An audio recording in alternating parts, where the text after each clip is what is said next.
We've just witnessed the launch of the new Pegasus Classic 500 from Royal Enfield here at the Imperial War Museum in DUXFORD.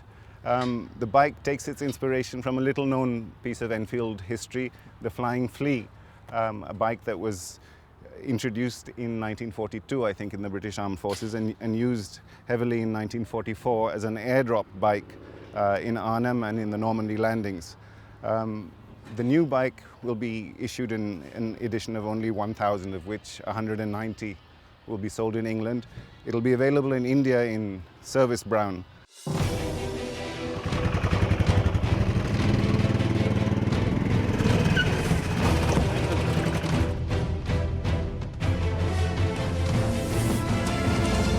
The launch was a noisy event, in a good way. We heard the gentle putter of the 125cc Flying Flea around the apron. The familiar throb of the RE500, of course. And the thrilling roar of the Pratt & Whitney twin Wasp engines on the vintage Douglas C-47 Dakota that took to the skies with a payload of skydivers and the two new Pegasus 500s aboard.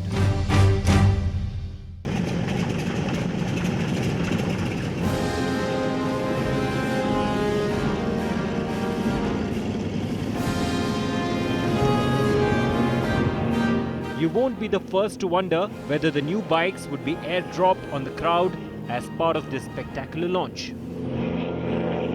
They weren't, of course, because unlike the 59-kilo Flea, which was built to fly, the Pegasus isn't really a winged horse. It weighs some 190 kilos. Instead, the Dakota followed the skydivers back to the airstrip, and the two new bikes were rolled off the ship for the formal launch.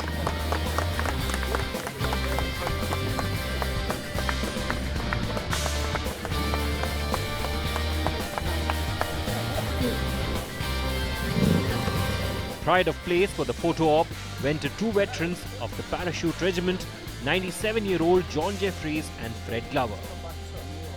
Fred, a mere stripling of 92, gamely straddled the Pegasus. Jeffries and Glover saw action at Arnhem and the Normandy Landings respectively, where they were airdropped from Horsa gliders along with their fellow veteran, the Flying Flea.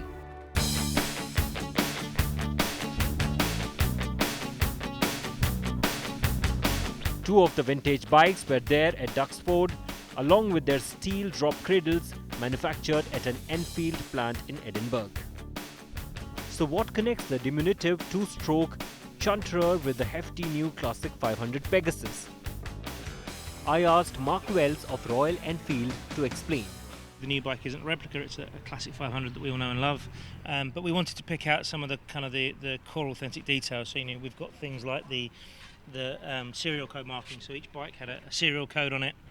Motorcycles and cycles were all C5. That was always the beginning of the serial number, so we've copied that. And then each of the bikes will have this individual serial number on the bike. Right. We've obviously got the famous Pegasus ensign or insignia, which is the Belerthon, which is the winged horse, which is the ensign of the parachute regiment on the tank. So we've tried really hard to make it authentic as possible. We've added the little leather strap, we've obviously painted the side covers, painted the engine, blacked out the exhaust, and then created the panniers, which are, again, very much like the original War Department panniers.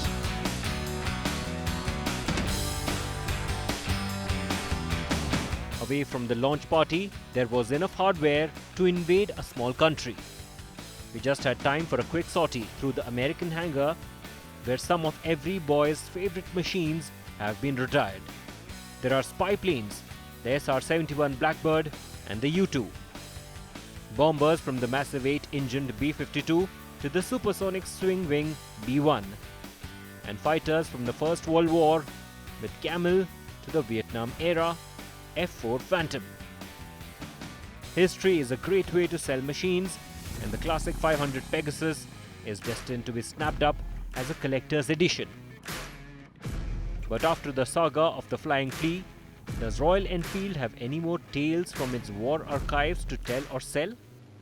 We are very driven by our history. We're very influenced by our history, and a lot of our motorcycles, including the Pegasus today, including the new Interceptor, the new GT, the Bullet, which is so popular. All of these are inspired by our history in some form or the other. But what we also need to do is be current and be relevant. So we can't recreate old bikes because there's a reason why they're not alive anymore, and so we have to be current, and that's the line that we're treading. So technology for us is a means to an end, it's not an end in itself. How do we use technology to make the user experience better? How do we use the relevant technology to make everyday riding simpler and more fun? That's the kind of technology we like to use, and yeah, the history is all over. I mean, it's very much a part of our DNA. Yeah. I believe we're a forward company in many ways, but we certainly like the vintage look. We like classic style. We like timeless vibes, and that comes with shapes that are familiar to people, with an idea of motorcycling that people can relate to, and I believe that's what Royal Enfield is. It's a great, fun, everyday motorcycle.